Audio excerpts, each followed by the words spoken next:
And we're back, second round of the tournament coming up. Things got a little more interesting in the second round. And by second round, I mean it's the quarterfinals. We got down to 8 with a 15-team tournament.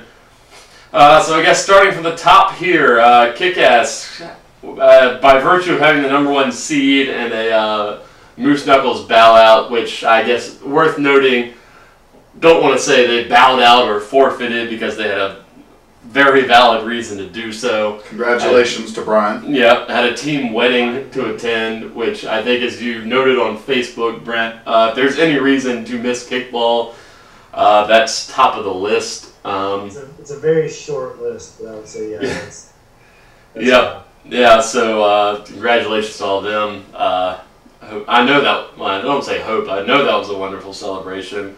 I will say there's no coincidence that my upcoming nuptials are during the off season of VA Peninsula. You got to prioritize a little bit. Hey, yeah, if you live in SEC country, you don't get married in the fall. That's a rule. That's a rule I learned living in South Carolina, and you might think I'm joking. People get upset about that. Hey, let's talk about some kickball, guys. Free balling hot after their first game. These are two teams with a lot of history in the past 2 seasons. In the winter season, free balling scored 3 straight 3-2 wins over Kick-Ass. I know that chafes my jorts and was under Manny's skin a little bit. And for the first, I'd say, 3 innings even, and as a member of Kick-Ass, I'd say it felt like almost, here we go again, like this is the game that went back and forth and back and forth. We traded, ties, 1-run leads through the first 3 innings. I think Kick-Ass had a 4-3 lead after the third. So this game was very tight. Like I said, free balling, they had it going on offense. They were fired up, you could tell,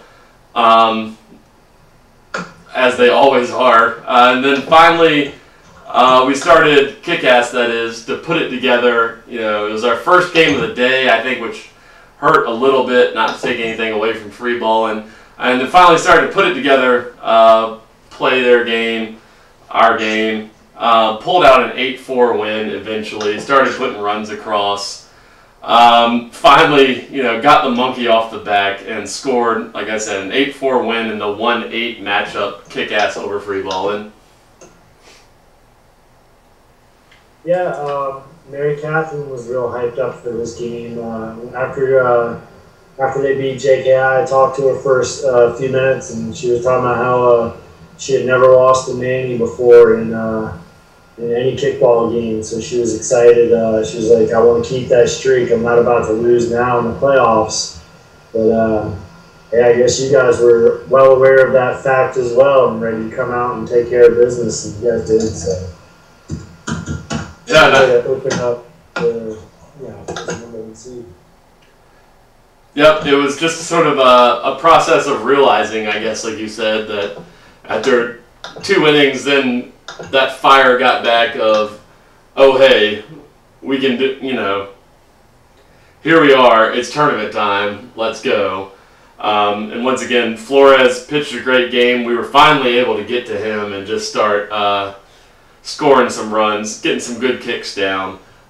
Free balling, he said they're the only team that tied us during the season in week 1. So, great team to play against, and once again, you don't like to have that offer against anyone, so going forward from here, nice to, like I said earlier, have the monkey off your back, and move on to the semis. Yeah, I was fortunate enough to ref that game and be close to all the on-field action, and throughout the season I hadn't had a chance really to watch any of free ball's games. I was either busy watching another game or in my game or already at Lucky's. But I heard you guys throughout all the podcasts this season talk about how their record really doesn't show just how good of a team they are. And man, you guys are right. They're a solid team. And for a while there, I thought that they possibly could have pulled the upset off there against Kick-Ass, but didn't happen. And Kick-Ass ended up walking away with the win. But nonetheless, they played a really good game. I was impressed with that team. So then in the 4-5 matchup, we had JFK coming off their win against the Jaegernauts and Burning Bridges coming off their win against PBJ. Sort of a reversal of their first round fortunes. Both teams won. JFK struggled. Burning Bridges rolled. We had the opposite of that. JFK just jumping on Burning Bridges. It was a 6-1 win. I think sort of, as I alluded to before, JFK got one game under their belts and just said, this is who we are, let's do what we do, and they came and did it against Burning Bridges.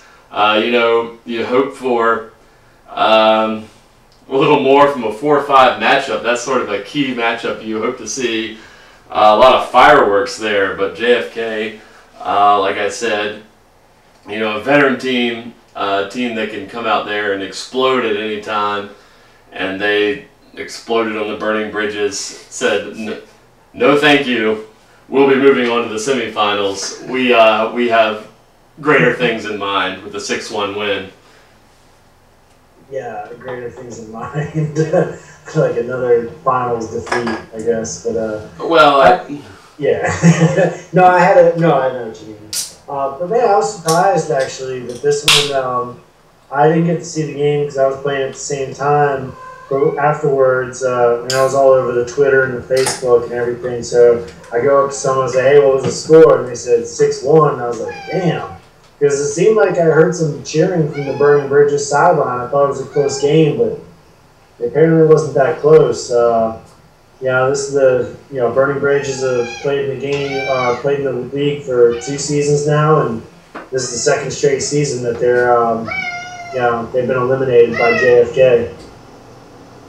So I know they're gonna be looking to get those guys back at some point. But they had a tough break. I thought Burning Bridges had a better run in them, but not to be. I have nothing to say really about that game. I didn't get a chance to see it, but JFK did what they done. Did what they do.